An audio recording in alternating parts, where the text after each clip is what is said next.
இனிய பொங்கல் நல்லா அழுத்துக்கள்.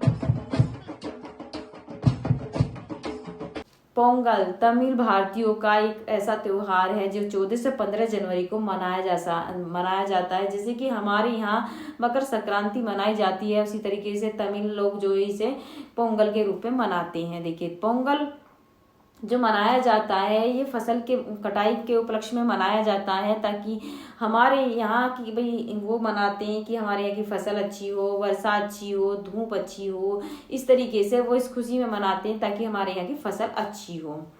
तो इसे मनाने के लिए देखिए, तमिलनाडु के जो लोग होते हैं भारतीय वो मनाते हैं। तो इसमें करना क्या होता है, करना होता है कि 4 दिन महीने के तमिल उसके हिसाब से महीने का जो पहला महीना आता है, जैसे कि हमारे यहाँ जनवरी आता है, उसी तरीके से तमिल में जो पहला महीना आता है साल का, वो पहले महीने के 4 दिन ये त्योहार मनाया जाता है।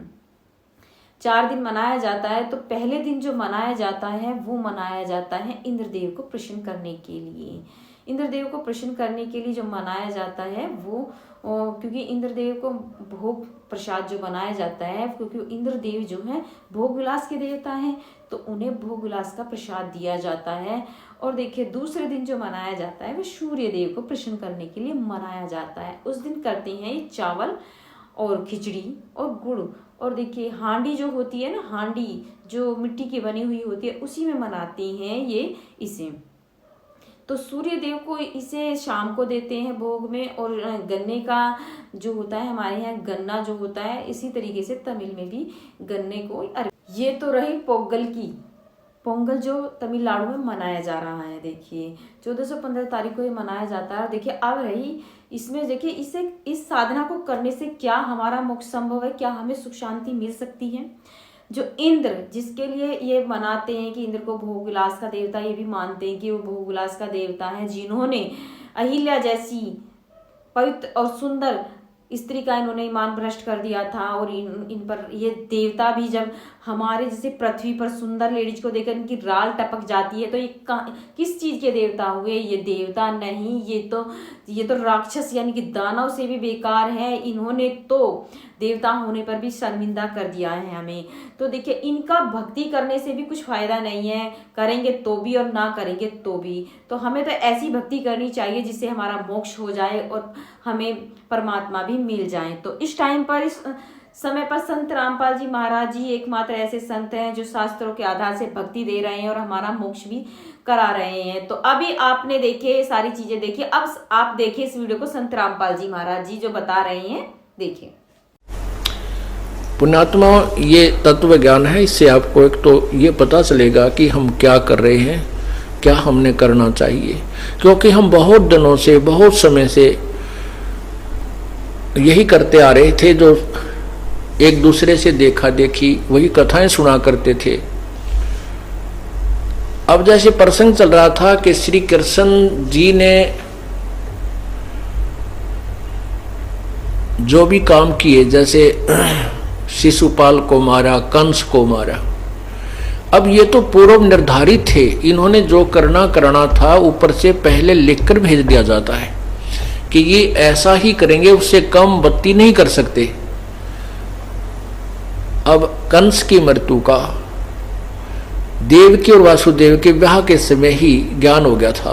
आकाशवाणी हो गई थी कि तेरी बहन का गर्भ से उत्पन्न होने वाला 8वां जो संतान होगी वो तेरी मौत बनेगी।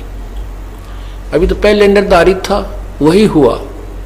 और होना था। इसी प्रकार श्री रामचंद्र जी के द्वारा अहिला का जो उद्धार किया गया, अहिला गौतम ऋषि की पत्नी का, वो गौतम ऋषि, जब इंद्र ऋषि ने, स्वर्ग के देवता ने इंद्र गौतम का रूप बना करके, और अहिला जो गौतम की ऋषि की पत्नी थी उसके पास वो चला गया। इस बात का ज्ञान जब गौतम ऋषि जी को हुआ तो गौतम ऋषि ने अहिला को भी श्राप दे दिया और इंद्र को भी श्राप दे दिया। अहिला को श्राप दे दिया कि तू पत्थर की बन जा, तूने ऐसा पाप कर दिया। अहिला ने जब कहा भगवान मेरा कति दोष नहीं था, आप इन पहरेदारों से पूछ लीजिए और जो नौकरहीन से पूछ लीजिए, आपके रूप में इंद्र आया था, मैं पहचान नहीं सकी, मुझे इतना ज्ञान नहीं था प्रभु, मुझे बहुत गलानी है। तब वो श्राप दे चुका था, कहने लगा अब श्राप तो मैं वापस नहीं ले सकता। तब उसने कहा अहिला ने कि मेरा पाप ये पत्थर की बनूंगी, ये मेरा कब दूर होगा, मैं कब फिर पुनः स्त्री बनूंगी, इसके बारे में बताइए। कहते हैं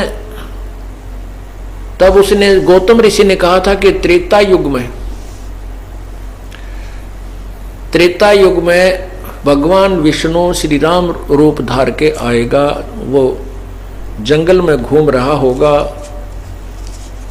जंगल में वन में जाएगा और वहां तेरे ऊपर अपने पैरों की खड़ाऊं झाड़ेगा, तब तू स्त्री बनकर पुनः मेरे पास स्वर्ग में आएगी। अपनात्मा ये कद त्रेता सतयुग की बातें हैं और त्रेता युग फिर आया। त्रेता युग में जो की तो हुई वही, श्री रामचंद्र जी जंगल में घूम रहे थे, वहां अहिला की जो मूर्ति बनी हुई थी, पत्थर बना हुआ था, उसके ऊपर खड़ाऊं झाड़े तो वो स्त्री बन गई और वो अपने स्वर्ग में पहुंच गई। तो ये पहले निर्धारित थे, जो भी इन अवतारों ने करना कराना था पूर्व निर्धारित थे और ये उतना ही कर सके, इसमें ये कम बत्ती नहीं कर सके। इसलिए परमात्मा हमें ये याद दिलाने चाहते हैं कि तुम कौन राम का जपते जापम और तात मिटे न ये तीनों तापम, तुम किन भगवानों की भक्ति कर रहे हो जिनसे तुम्हारे कोई भी कष्ट नहीं मिट सकते। इसके लिए परमात्मा हमें बताना चाहते हैं कि तुम हमारी भक्ति कीजिए। समर्थ का शरणाग हो, रंग होरी हो, भाई कभू न हो ए काज राम रंग होरी हो।